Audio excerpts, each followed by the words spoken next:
Hello you guys, it is a beautiful day here at Summit Auto Lab in Park City. If you're new here, my name is Faith, and today we have something very new to the channel. We are starting the video here in the office because we have a little surprise. And it's Clayton! The surprise! Just kidding. If you guys watched our video of how we met the Stradman, Clayton and I briefly talked about how we were going to build a computer and if you guys wanted to watch it.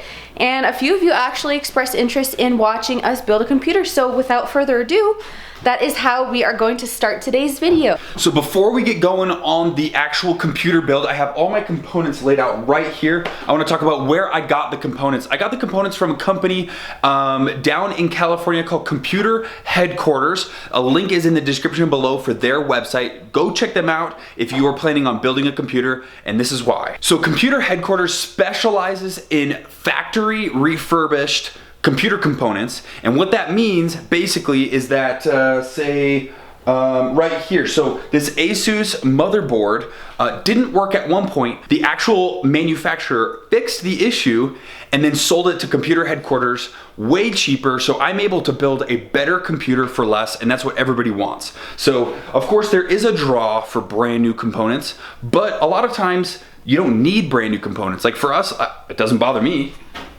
I wouldn't know the difference. Yeah, so. we don't know the difference. And I buy like used wheels off people, buying a used exhaust for a car. It's okay. Buying new stuff's awesome, but used stuff works just fine. So all these components right here are actually refurbished products, but they do have a guarantee. They have a refurbished product guarantee, and I believe Computer Headquarters guarantees that they're gonna work for 90 days. Usually if computer components don't work, it's like right away. So I think this is gonna be awesome, and we're able to build a higher quality, higher performing computer for less money. So let's get to it. Okay, over here, starting with the motherboard, this is an Asus Strix B450F gaming motherboard. This should do the trick just fine. Right here we have some memory options. I do have an M.2. This is an NVMe memory that's gonna slide in right like that. That's gonna be for our current raw footage that we're editing. That way it's super snappy, really quick. We also have an SSD. This is a 512 gigabyte SSD that's for like storing our completed videos and everything. So for our CPU, we ended up going with AMD just because it's a better bang for your buck processor. And because we're doing video editing, I went a little bit higher with the CPU power. We went with the Ryzen 7 2700X for our CPU, and that just goes right in there. I'm gonna put that in just a moment. All right, so moving on to the power supply. What's going on? I thought this was what it was. Was it not? A wig? No? No. Oh, okay. So that's gonna power our computer. So that's 850 watts. That is plenty of power to run every component here. So for the graphics card, we chose a GTX 1070 because it's a great budget graphics card for what we plan to do, which is editing and a little bit of gaming. Okay, and then our RAM, we're choosing to do 16 gigs now, which I'm gonna add another 16 gigs later, just to get that extra power. But these are two 8 gig sticks of RAM, and these are also RGB, which is pretty awesome. So all these components right here are gonna go into this case, and then we're gonna view the computer on these two identical HP gaming monitors, and these are actually 144 Hertz. So I cannot wait to game on these. It's gonna be so sick. So sick. So those are the components that we chose to use. The link is in the description below for Computer Headquarters. Go ahead and check them out if you're planning on building a editing rig for YouTube videos, or you plan on gaming. So cue the music and let's start the build.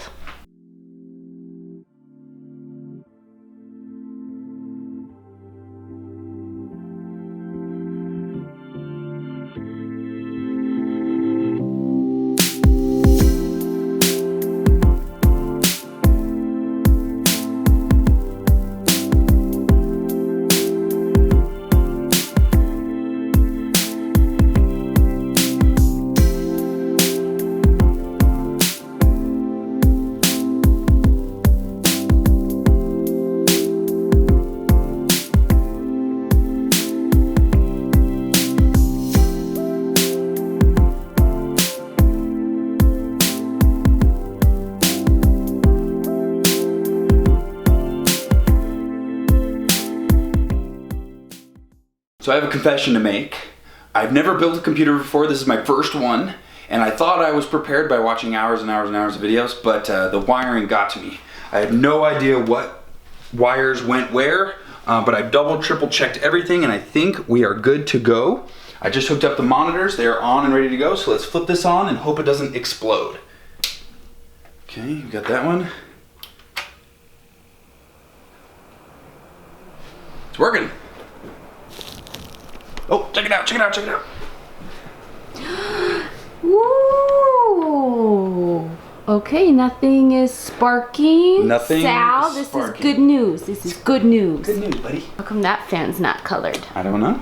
We'll have to Guess we figure gotta that out. Do some troubleshooting. Yep. Okay, so I have a little bit of troubleshooting ahead of me here. I need to figure out why this fan is not lit up. I need to flip a fan around so that it actually is moving the air that way. I need to install Windows, Adobe Premiere Pro. That's what we use to edit our videos. Also need to install a few other things. I'm gonna go ahead and do that off camera because it takes a long time. It's very boring. Let's get to the actual subject of today's video. Okay, enough with the computer. We're gonna go get the Ferrari.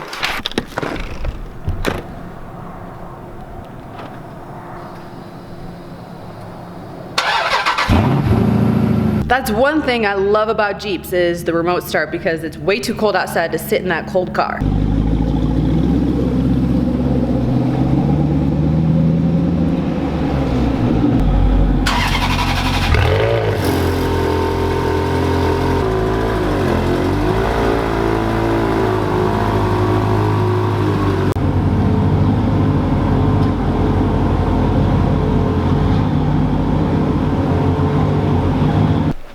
Okay, we just got here to one of my favorite spots in Park City because it has one of the best views of downtown.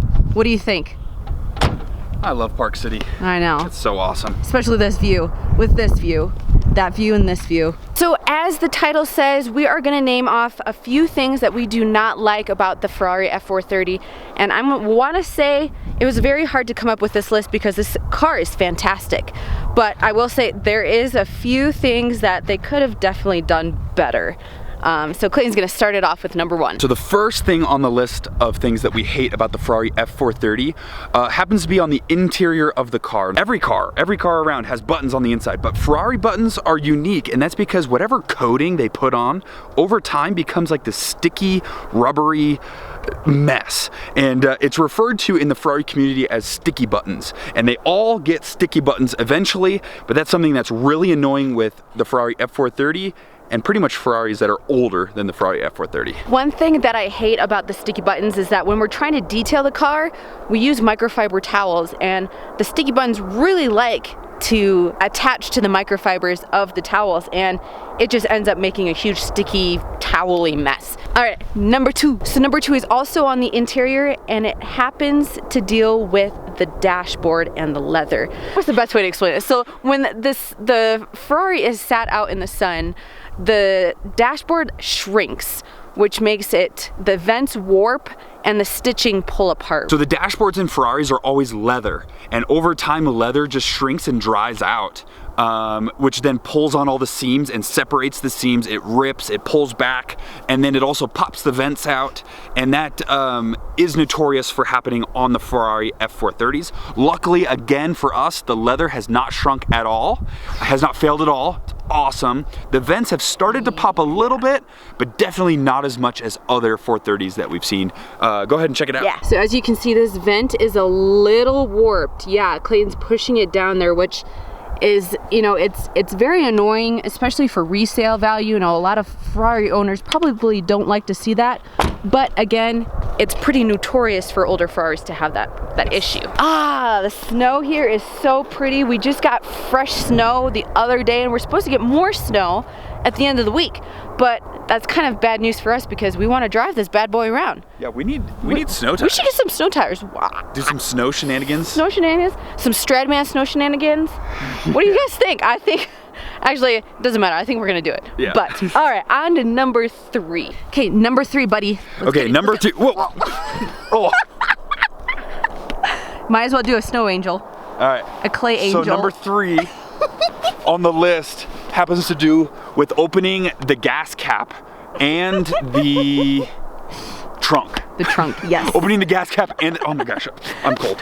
Okay, so opening the gas cap and the trunk is as easy as flipping a switch, but it's really not that easy with Ferrari F430s. You have to get all the way in the car, put the key in the ignition, turn the accessory power on, and then they'll open. It's really annoying. So the switches. So yeah, you can't open this right now. You can't open it. The switch is right here. Doesn't work. So you have to go all the way in, turn the ignition on, then it will open. Yeah, so that's pretty annoying when you forget that you have to do that. And you're at the gas station, and you pull up and you're trying to look cool. And then all of a sudden you get out and you're like, dang it. And you gotta go back in, and you gotta turn the car on, and then you pop it open and people are just sitting there watching. You're like, this imbecile doesn't even know how their Ferrari works. Yeah, so the trunk, the front trunk won't open, the gas door won't open, and also the glove box. She's high maintenance, you guys. So number 4 on our list of things we cannot stand about the Ferrari F430 has to do with the engine and transmission. So with this model right here, it has the F1 semi-automatic gearbox, which is the heart of this problem, and that is the clutch. So the clutch is very, very expensive to replace, and it actually wears down fairly quickly if you don't do the right things. So for instance, if you reverse the Ferrari F430 up a hill, boom, it like wears your clutch like crazy. So there's some things you have to get used to when driving an F1 transmission Ferrari F430, like reverse as minimally as possible. Shift hard. It's better to shift harder so that way there's less wear on the clutch. When it comes time to change that clutch, we would probably end up doing it ourselves, and just the parts and everything is about $4,000, and that's us doing it ourselves, and I've never done that. And that sounds like a big job that I do not want to do. And it's not that we hate the transmission. The transmission's really fun. It's just I hate the anxiety that goes with it. Yes. I don't want to wear the clutch down too quickly. Exactly. So yeah, it's more of like an anxiety-filled driving experience. It's us. It's not the car, it's us. Okay, so those are 4 reasons so far. We've got a couple more for you, but we also have to get gas, and one of the quirks has to do with getting gas. So we're gonna show you that right now. We're gonna leave this beautiful view. Man, oh man, I love Park City. Okay, number 5. This is a very small problem. It's very minuscule, but it's still really annoying. So the AC in this car is fantastic, but to turn it on is really confusing. So as you can see, there's literally no AC button. If you guys can guess what it is in the comments below, I'll be extremely surprised. It's this button right here, off. This is the AC button, and apparently you're just supposed to know by pushing it whether it's on or off not. It doesn't illuminate, it just kind of goes in and then goes out. And you're, I guess, supposed to just guess, is the AC on is it or is off, it off? Or is it off? So pretty much, is it on, off? What we do is we'll press it, and if it starts wait. blowing heat, we're like, all right, the AC's off. So then you have to press it again, and then you're like, oh, okay, that's the way it's supposed to go. But like literally, I never remember which way it's supposed to be pressed. Yeah, I couldn't even tell you. In or out, I have no idea. I don't know. So yeah, that is one really small, minuscule, annoying thing is this is the AC button. Off. Off. Off. That's just what? We are heading to the gas station because the Ferrari needs a little bit of juice, and we're gonna, Needs a little bit of juice, huh? something funny. And then we're gonna show you issue number 6. So the first time I ever got gas in the Ferrari, I pulled up, I'm feeling really good about myself because I'm in a Ferrari, everyone's looking at me. I get out, first off, of course I forget to pop the gas door, so I have to go back inside, pop the gas door. Then I go to start pumping the gas, and I like put it in, and I'm letting it sit there, and it just automatically stops. Well, little do I know, you actually have to hold the gun like this, sitting there fumbling around trying to look cool, and then I ended up holding it like this. So when I replaced the fuel pumps on the Ferrari, I had to disconnect the gas tube, and the gas tube takes kind of like a quick turn right after the opening, and I think that has to do with this. In Utah, we may have some sensitive gas nozzles, but basically if you hold it straight in like you would do any other car, it just automatically shuts off kind of all the time. So you have to hold it to the side. It's just really annoying, and it looks stupid. So that's just one thing that we hate about the car. Okay, I know I said 6 things, but there's one more that's really petty of us, and you know, I can understand why they wouldn't include this because it's a Ferrari, and most Ferrari drivers don't drink in their cars. But you know, a cup holder somewhere would be nice for our big gulp runs. When we're getting Wendy's, you know, I can't put my Frosty just in between my lap. So a cup holder would be nice, but that's extremely petty and un-Ferrari owner of us. Maybe we should make our own that Velcro to this. Velcro? Center column here, Maybe. the tunnel. Velcro right there. Because I'm gonna need I need my big gulps. But you can put that in your Cayman. Your Cayman has 2 cup holders. Yeah, but they're puny. Whatever. They're puny European cup holders.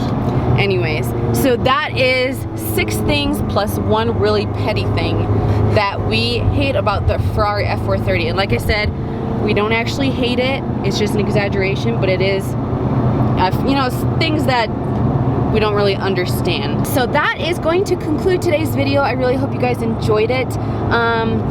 Maybe you learned a little bit more about the Ferrari F430 and saw some things that you didn't know. Hopefully you gained some knowledge. And computers. Yeah, exactly. But that is going to conclude today's video. We're gonna tuck this bad boy back into its garage so it can get some sleep. Maybe next time we see it, it'll have some winter snow tires on it. I don't know. Don't count on that, but also Count on it. I hope you guys enjoyed it, and we will see you in the next video. Peace.